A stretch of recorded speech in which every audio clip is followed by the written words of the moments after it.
첫째 주일에 올려드린 귀한 찬양을 감사합니다. 이렇게 남아있는 한 달 우리가 4주 동안 강림절 기간을 지내면서 송탄 일을 맡게 될 것입니다. 이 송년의 계절에 유종의 미를 거두는 은혜로운 나날 되시기를 기원합니다. 이 주변에 서로 인사하겠습니다. 복된 12월 되시기 바랍니다.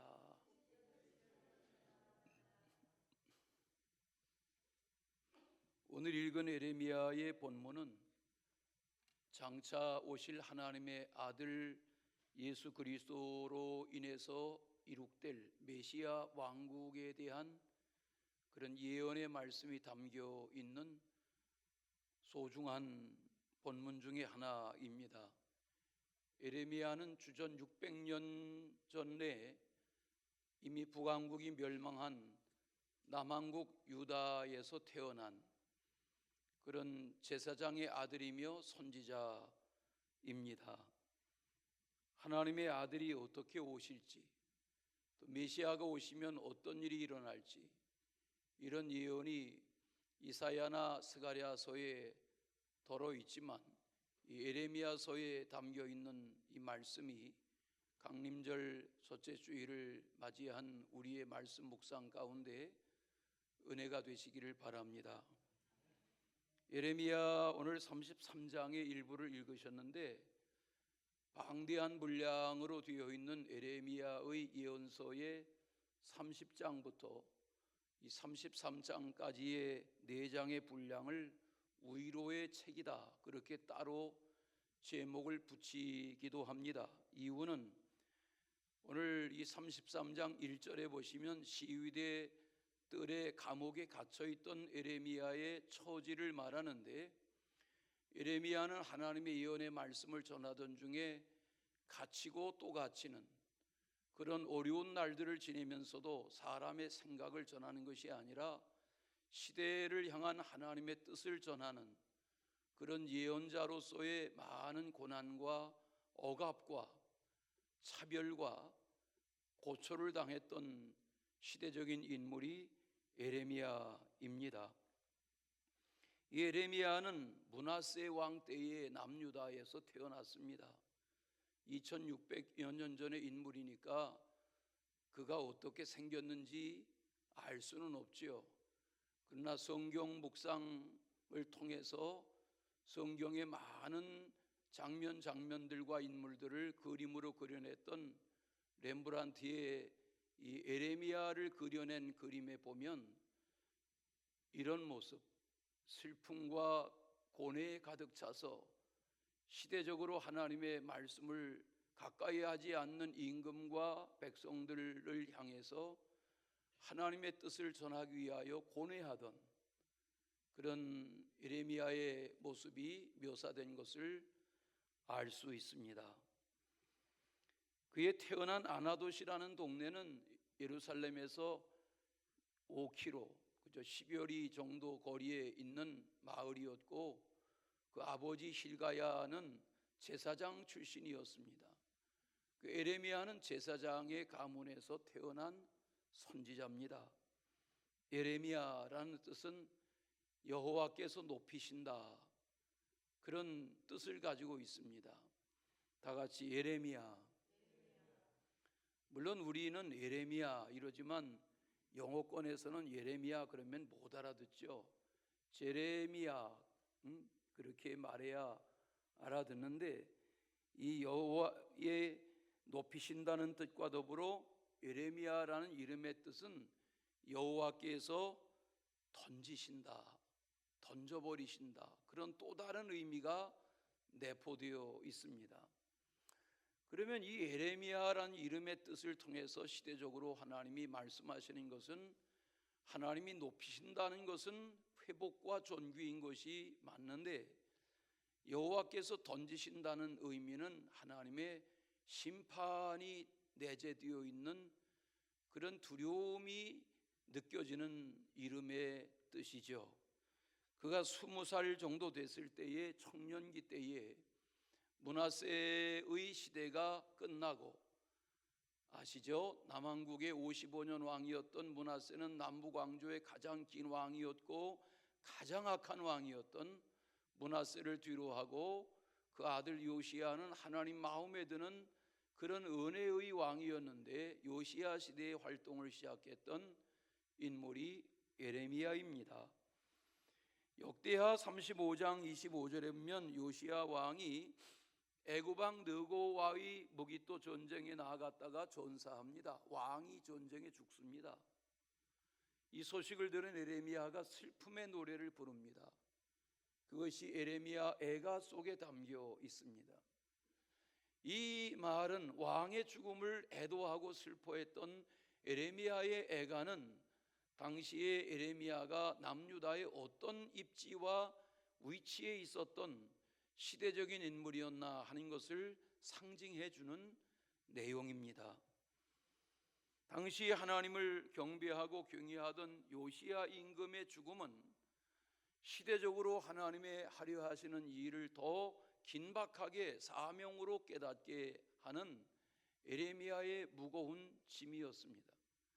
예레미야는 그 시대적인 말씀을 가지고 남유다의 왕과 방백들과 시대 백성들을 향해서 이렇게 하나님을 경시하고 우상을 숭배하고 세상으로 치닫다가는 북왕국 이스라엘이 이미 아수르에게 그리 멸망당한 것처럼 하나님이 이 백성 남아있는 예루살렘과 유다 백성들도 그냥 두지 아니하신다 그런 듣기 어려운 예언의 말씀을 계속해 갈 때에 그는 조롱을 당하고 핍박당하고 옥에 갇히기도 하는 순환의 연속 가운데 지내야 했습니다.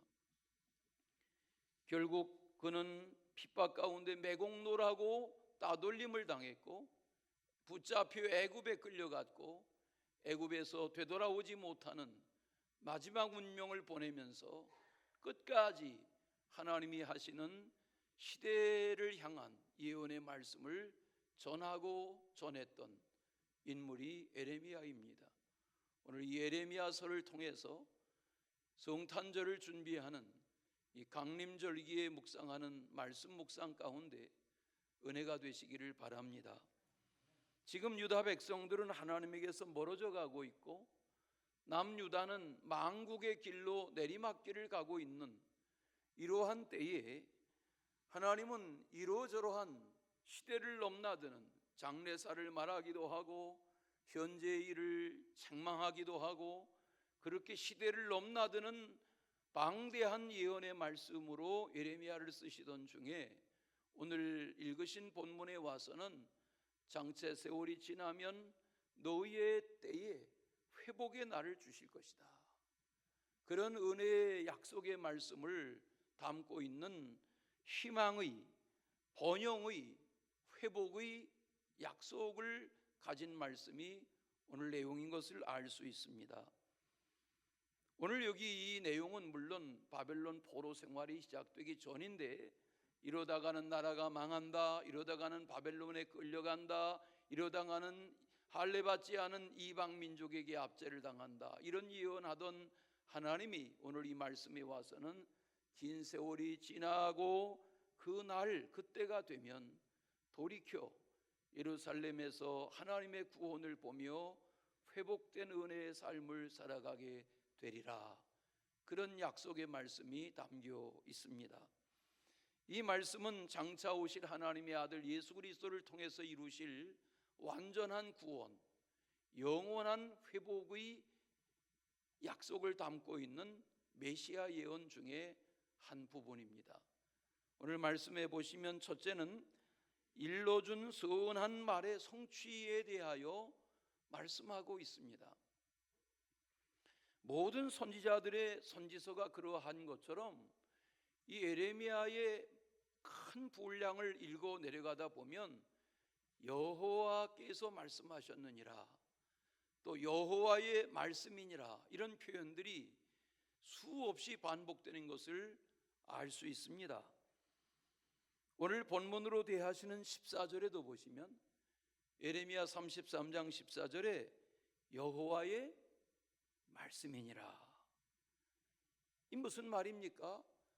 이 기록된 말씀은 예레미야의 생각이나 자기의 어떤 견해나 자기의 어떤 입장을 전하는 것이 아니라 하나님이 전하라고 말씀하신 말씀을 전하는 것이다. 그런 내용을 담고 있는 거지요. 하나님은 시간과 역사의 주인이세요. 하나님은 하루의 주인이시고 분초의 주인이세요. 하나님은 각 사람의 생명의 주인이세요. 뿐만 아니라 하나님은 역사의 주관자세요. 그 하나님께서 말씀하세요. 그래서 오늘 말씀의 제목을 그날 그때에 라고 정한 것입니다. 하나님은 과거에도 계시고 지금도 계시고 장래에도 계시고 영원히 계시는 시간의 주인이신 하나님이 오늘 말씀하고 계세요. 뭐라고 말씀하세요? 내가 그동안 일러준 말이, 선한 말이 때가 되면 이루어질 것이다. 이렇게 말씀하고 계세요. 역대상 14장 8절 이하에 보면 다윗이 블레셋과의 전쟁을 벌입니다. 블레셋이 쳐들어왔습니다.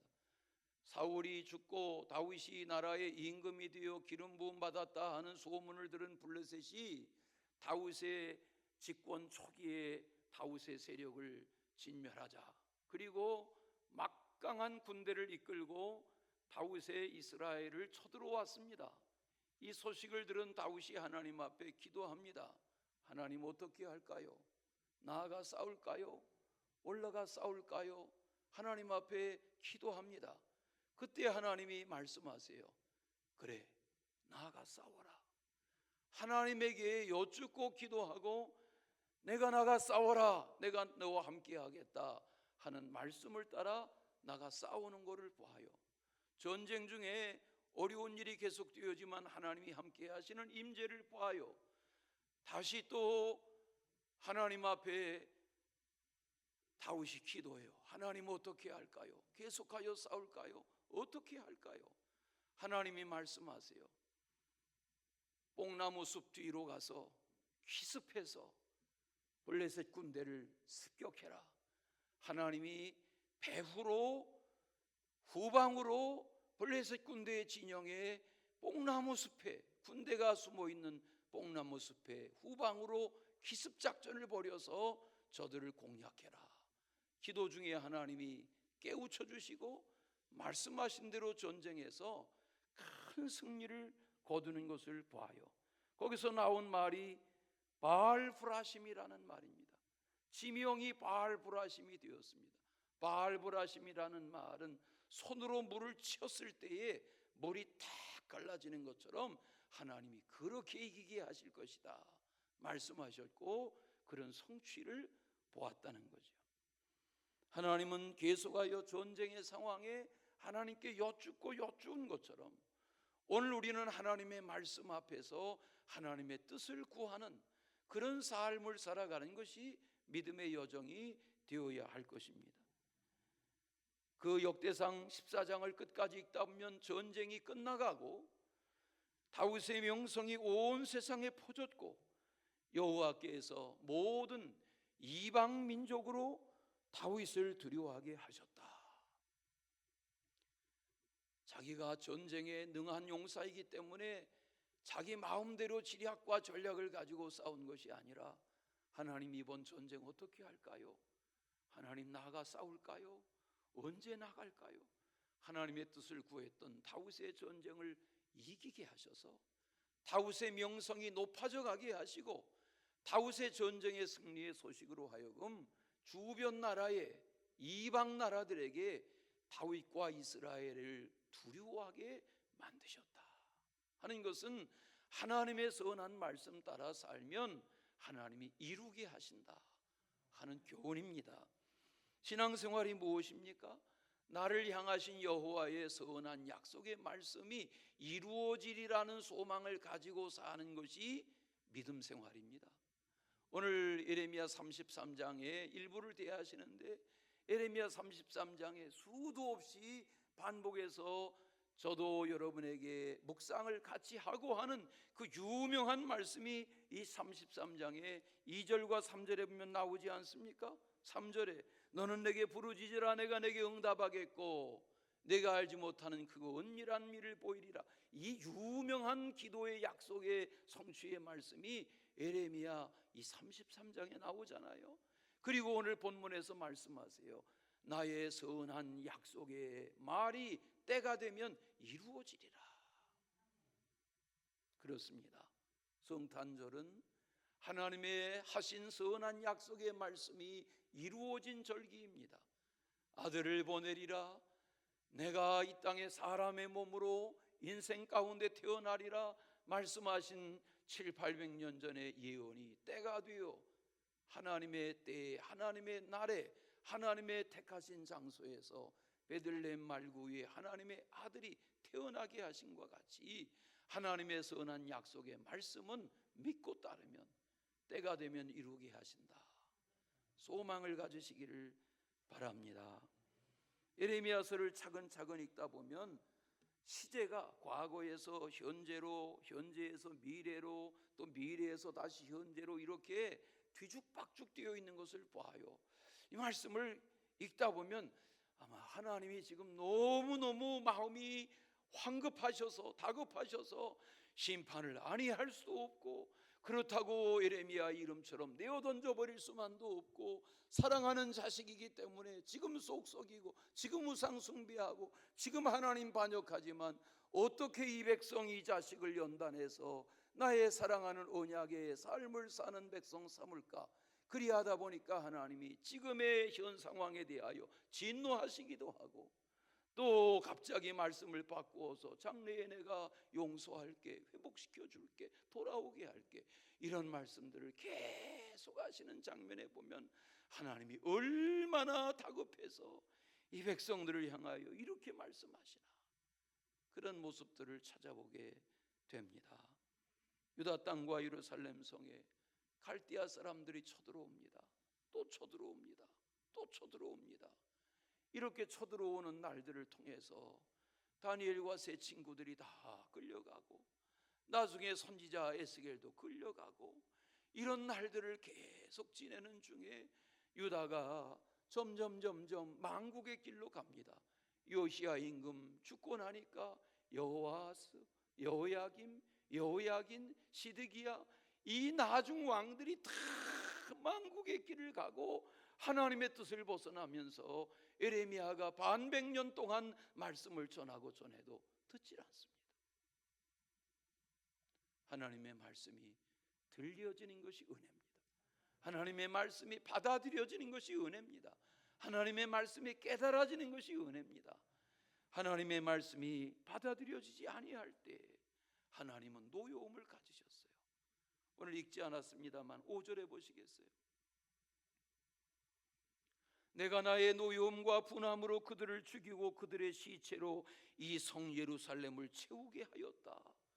여러분 참담하지 않습니까? 지금 지구저편의 전쟁으로 수많은 사람들이 죽어가는 것처럼 하나님이 말씀하세요. 내가 노여워하는 것과 분냄으로 그들을 죽이고 그들의 시체가 예루살렘 성에 쌓여져 가게 한다. 이게 하나님이 원하시는 바가 아니라 말이에요. 그러나 하나님은 이스라엘 백성들을 깨우치기 위해서 유다 백성들을 돌이키시려고 바벨론을 통해서 아픔을, 어려움을, 시련을 겪게 하시지만 이것이 하나님의 본심이 아니라 말이죠. 그렇지 않습니까?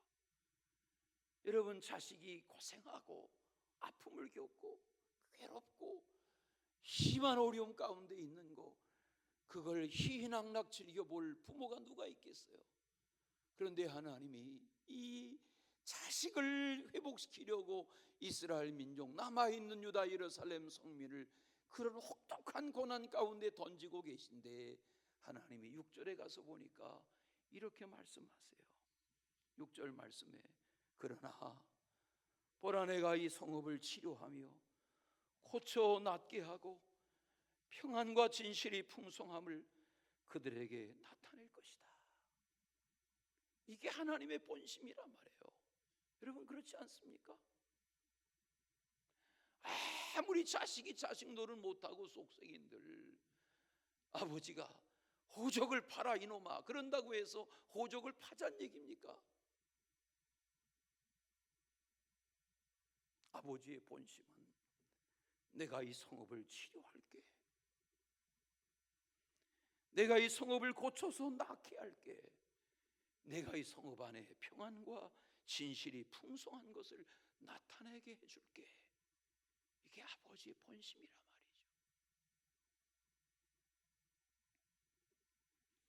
그래서 오늘 14절에 보시면 보라 내가 이스라엘 집과 유다 집에 대하여 일러준 선한 말을 성취할 날이 이를 것이다. 거기 선한 말, 다 같이 선한 말. 영어 성경에 보니까 good promise 그랬어요. 하나님은 선한 약속을 하신단 말이에요. 너희가 정신 차리고 회개하고 우상 버리고 내 약속의 말씀 앞에 돌아오면 내가 너를 유모처럼 양육하고 너희들을 번성하고 복되게 해줄게 약속하시는 거라. 나를 향하신 하나님의 선한 약속이 무엇일까?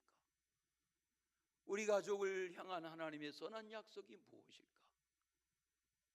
내 자녀들을 향한 하나님의 선한 약속이 무엇일까? 우리 공동체를 향한, 우리 교회를 향한 하나님의 선한 약속이 무엇일까?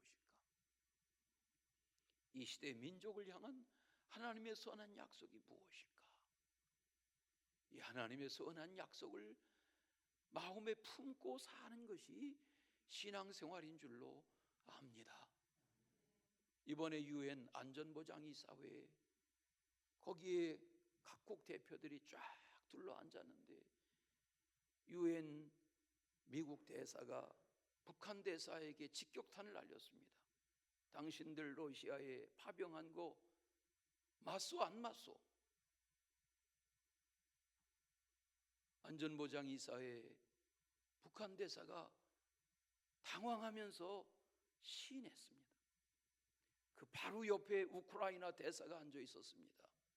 우크라이나 대사가 바로 면전에서 30cm 눈을 마주치면서 북한 대사에게 말했습니다. 당신과 당신의 나라의 지도자들은 조만간 심판을 받게 될 것이고 당신 나라의 백성들은 자유를 얻을 날이 조만간 올 것이다. 이렇게 바로 옆에 곁에 앉아서 북한 대사에게 쏘아붙였습니다. 여러분, 하나님 살아계십니다. 오늘 에레미야는 왕이 듣기 싫어하는, 예루살렘 백성들과 고관들이 듣기 싫어하는, 그렇게 하다가는 망해, 그렇게 하다가는 다 하나님이 버리셔, 그런 말을 쏟아붓는 것이 자기 생각이 아니라 하나님의 말씀이었습니다.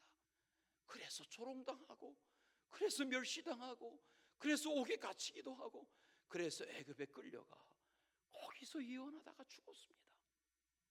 그러나 에레미야 입에서 나오는 말은 에레미야의 말이 아니라 하나님의 선한 약속의 말씀이었습니다. 우리나라가 국가 조찬 기도회라는 걸 합니다. 지난 11월 22일에도 신라 호텔에 이른 아침에 800명이 모여서 국가 조찬 기도회를 했습니다. 내노라 하는 목회자들, 내노라 하는 교단의 지도자들 다 모였습니다. 대통령 그 먼 장도의 외국 여정길 마치고 돌아오자마자 밤에 도착해서 새벽에 일어나서 조찬 기도에 도착했습니다. 기도 순서를 맡은 이들이 나라를 위하여, 지도자를 위하여, 대통령을 위하여 기도합니다. 이런 기도가 우리나라에 시작된 지가 벌써 56번째입니다. 수많은 대통령들이 그 기도의 자리에 초대됐습니다. 저는 새벽 기도회의 영상으로 그 장면을 보면서 혼자 기도했습니다. 혼자 생각했습니다. 어느 시대라고 기도하지 않았겠나? 어느 시대라고 지도자를 위해서 기도하지 않았겠나? 그러나 중요한 것은 무엇입니까? 지도자가 하나님을 지도자 자신이 하나님의 말씀을 깨우칠 수 있어야 합니다. 아무리 선지자가 기도해도, 아무리 선지자가 예언해도 왕이, 방백이 들으려 하지 않으면 무슨 소용이 있습니까? 물론 하나님은 열방의 왕들을 다스리십니다. 선한 왕도 통치하시고 악한 왕도 사용하십니다. 하나님이 필요하시면 고레스 같은 하나님을 모르는 왕을 통해서도 하나님의 백성들을 풀어놓게 하십니다. 이 하나님의 다스리심을 믿고 하나님의 입에 선한 말이 성취되리라, 이 소망의 삶을 살아가는 계절 되시기를 바랍니다. 시편 2편에 보면 9절 말씀에 열방의 왕들을 하나님이 심판하실 때에 철장으로 그들을 깨트린 같이 질그릇같이 부수신다. 철장이라는 말은 철로 만든 큰 쇠꼬챙이를 말합니다. 철지팡이입니다. 여러분 상상해 보세요. 철지팡이로 질그릇을 때리면 어떻게 되겠습니까? 여호와의 심판은 철장으로 질그릇을 부수는 것처럼 열방의 왕들을 징치하신다 그랬습니다. 하나기의 탄생과 더불어 왕 중 왕이신 평화의 왕 예수 그리스도로 인한 하나님의 예언의 말씀을 받아들이지 아니하면 열방의 왕이라도 하나님이 철장으로 질그릇을 치신과 같이 깨우치시리라, 그리 말씀하셨습니다. 이 말씀을 읽다가 보면 뒤에 그 시편 2편 뒤에 여호와를 경외함으로 섬기며 떨며 즐거워해야 된다. 시편 2편이 끝나는 마지막 절의 12절에 보니까 여호와께 피하는 자가 다 복을 받는다 그랬어요. 그러니까 신앙은 뭐예요? 하나님을 시인하는 거예요. 하나님께 피하는 거예요. 나 하나님 없이도 잘 살잖아요. 나 하나님 없이도 다 잘 나가고 있잖아요.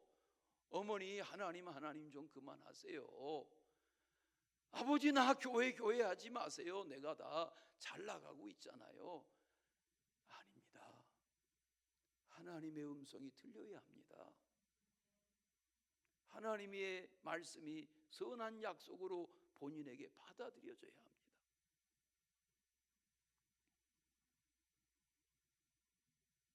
오늘 선한 말이란 선한 약속이라고 했습니다. 하나님의 약속은 선하고 때가 되면 이루어질 줄로 믿습니다. 두 번째는 다윗에게서 날 공의로운 가지라고 그랬습니다. 예수님은 유다 지파인 다윗의 후손으로 태어났습니다. 하나님은 다윗 왕과의 약속을 이루셨습니다. 사무엘하 7장에 보면 다윗이 전쟁을 이기며 나라가 평안해졌습니다. 왕궁도 잘 지었습니다. 백향목으로 지은 왕궁에 평안하게 지내며 전쟁이 없는 평안한 태평성대를 누리고 있었습니다. 그런 어느 날 나단 선지자를 임금이 마주대하고 앉았습니다. 임금 다윗이 말합니다. 나단 선지자요, 나는 베들레헴 시골 목동이지만 이렇게 백향목으로 지은 좋은 왕궁에 거하는데 내가 예배하러 제사하러 드나드는 여호와의 집은 저렇게 장막으로 초라하니 하나님의 장막을, 하나님의 성전을 잘 지어드리고 싶습니다. 그때 나단 선지자가 왕의 맞은편에서 말합니다.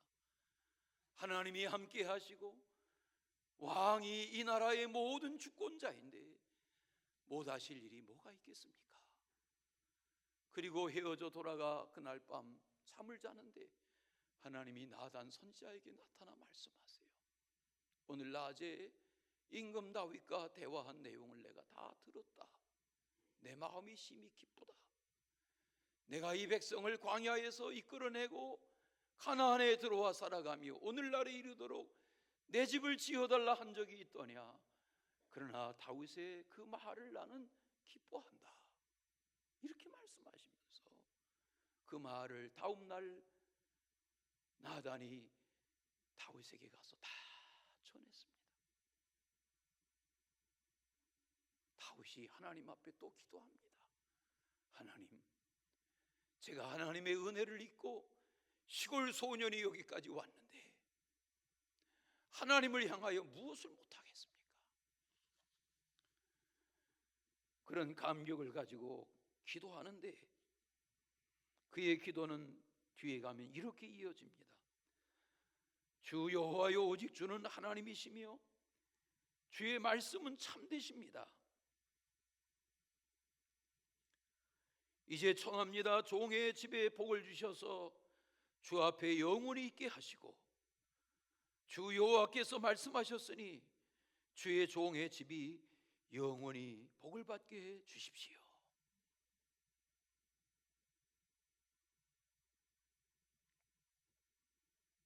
우리가 아는 대로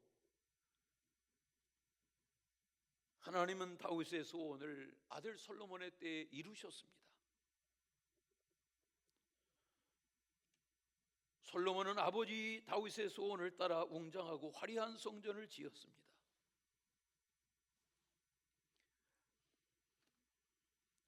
솔로몬을 끝으로 분열된 나라가 남북으로 나뉘었습니다.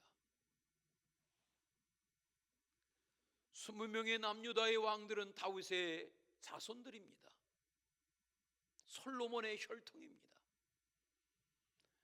하나님은 나단을 통하여 다윗의 후손들의 왕권이 끊이지 아니하리라 약속하셨습니다. 그러나 내 말대로 살지 아니하면 내가 인생 채찍으로 저들을 징치하리라 명하셨습니다.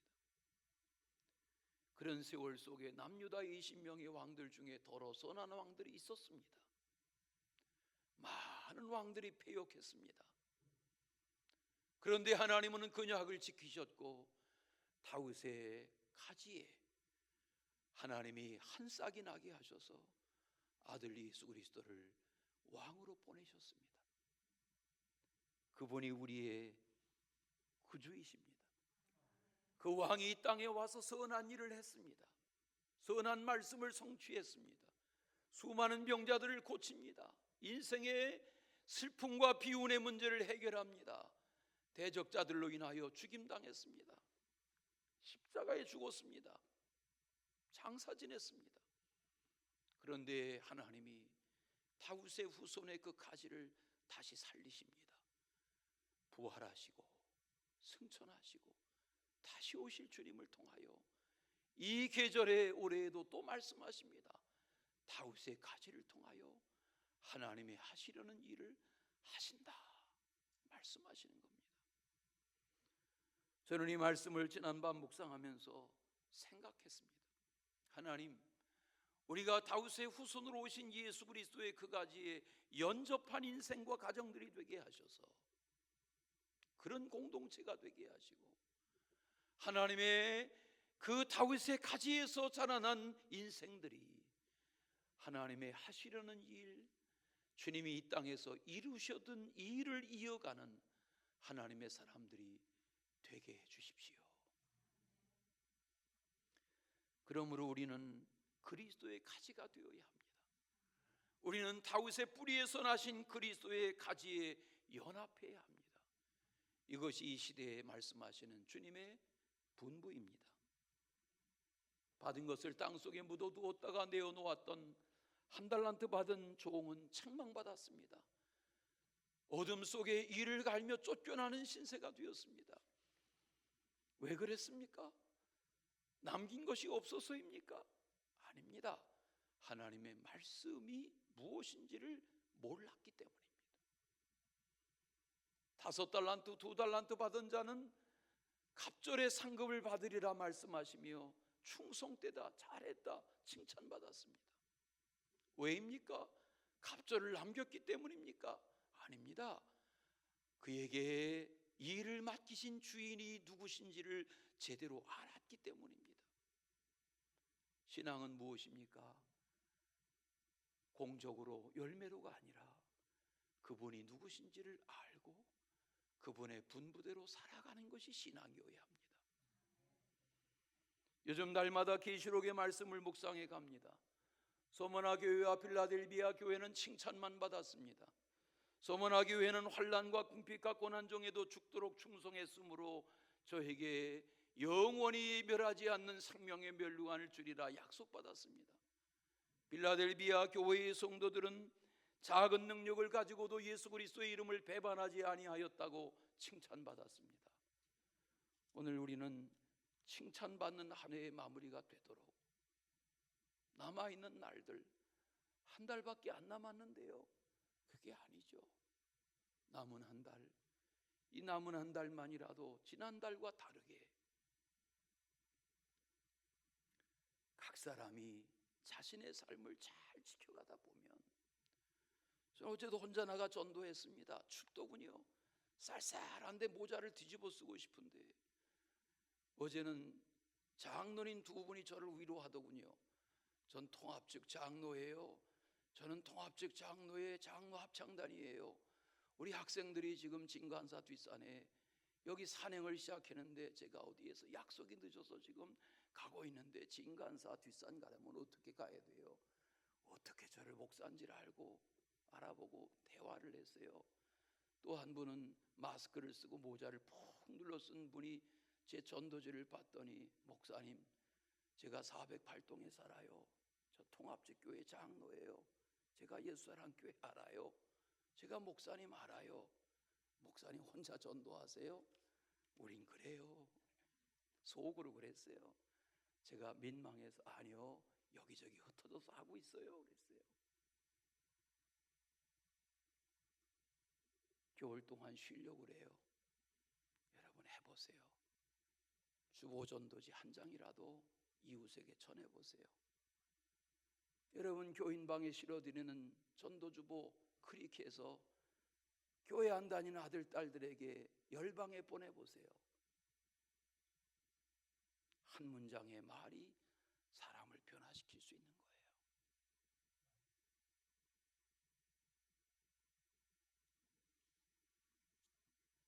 미국의 유명 주간지인 타임지는 해마다 1927년부터 올해의 인물이라는 인물을 정합니다.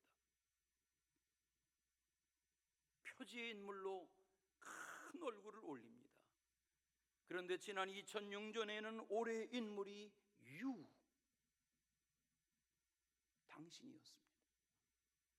불특정 다수인 유가 표지인물이었습니다. 올해의 인물이 당신이 되어야 합니다. 올해의 인물이 당신이 되십시오. 나는 그냥 이렇게 살다가 끝내는 인생이 아니라 올해의 교회를 빛내고 주님의 일을 빛낼 올해의 인물이 누구일까? 난 별로 충성도 못했는데요. 난 별로 헌신도 못했는데요. 난 예배도 그냥 그렇게 드렸는데요. 아닙니다. 주님이 여러분을 사랑하세요. 주님이 여러분을 귀하게 여기세요. 주님이 여러분을 뭐라고 말씀하세요? 너라고 말씀하세요. 올해의 인물은 너야, 이렇게 말씀하세요. 유라고 말씀하세요. 우리가 그런 유명 잡지의 표지 인물이 못 될지라도 주님은 하나님의 나라의 상급을 받을 너 그 한 사람으로 우리를 주목하고 계신 줄로 믿습니다. 마지막은 안전히 살아가며 받아 누릴 구원에 대하여 말합니다. 오늘 본문 15절에 보시면 그날 그때에, 16절에 보시면 그날에 그랬어요. 여기 그날 그 시간은 흘러가는 시간 속에 하나님의 심판이 멈추고 회복될 그런 온전한 구원의 날을 약속하시는 말씀이죠. 그래서 오늘 말씀 16절에 보면 하나님의 그 구원이 이루고 안전하게 예루살렘 성에 거하며 하나님은 의로우시다고 말하는 날이 오리라, 그렇게 약속했습니다. 그 날이 되면 하나님의 구원이 임할 것입니다. 그 날이 되면 예루살렘이 안전히 살만한 도성이 될 것입니다. 그 날이 되면 예루살렘 성은 여호와는 우리의 의다, 이렇게 고백하게 될 것입니다. 제가 벤살렘 교회 짓느라 고생할 때 거기 교회 사택 옆에 70여 명 들어가는 차고, 거기 여름이면 모기향 피워놓고 모기장 쳐놓고, 그리고 겨울이면 덜덜 떨면서 석유 골로 펴놓고 거기서 예배당 지어보겠다고 성도들과 함께 기도하고 그러던 때에 거기 전도사님이 부르던 찬양, 어젯밤에 그게 생각났어요. 보라 그날이 곧 다가오리라, 그런 찬양이에요. 어젯밤에 이 찬양 유튜브에 찾아보니까 박종호 장로의 목소리로 이 찬양이 나오더군요. 보라 그날이 곧 다가오리라. 알아요? 몰라요. 어떻게 모르는 게 다 있어요. 찬양을. 주여 오소서라는 제목의 찬양이에요. 보라 그날이 곧 다가오리라, 이렇게 시작되는 찬양이 있어요. 하나님의 날은 다가오고 있어요. 황급하게 다 감사절의 흔적을 치우고 누군가가 수고해서 아름다운 성탄을 장식하면 성탄절이 다가오고, 또 성탄절 장식을 거두는 날이 다가오는 것처럼 인생은 뚜벅뚜벅 하나님의 수레바퀴 속에 하나님의 날이 다가오는 것입니다. 하나님의 역사를 믿고 다윗의 가지에서 오신 그분, 우리의 삶을 존귀하게 하실 그분 안에서 완전한 성취, 그 영원한 구원을 누리는 은혜의 주인공 되시기를 축원합니다. 사랑의 주 하나님 아버지, 강림절기를 맞았습니다. 올해에도 한 해의 끝자락에 주님의 오심을 기다립니다. 추웠던 성단 베들레헴 산허리에서 밤을 지새우던 목자들에게 천사를 통하여 말씀하시던 것과 같이 오늘 우리에게 말씀하시고 어떤 형편 속에 살아갈지라도 절망하지 아니하고, 노인은 노인대로 젊은이는 젊은이대로 하나님의 은혜의 약속 앞에서 선한 약속의 성취를 품는 온전한 구원의 세대들 되게 하여 주옵소서. 주 예수 그리스도 이름으로 기도하옵나이다. 아멘.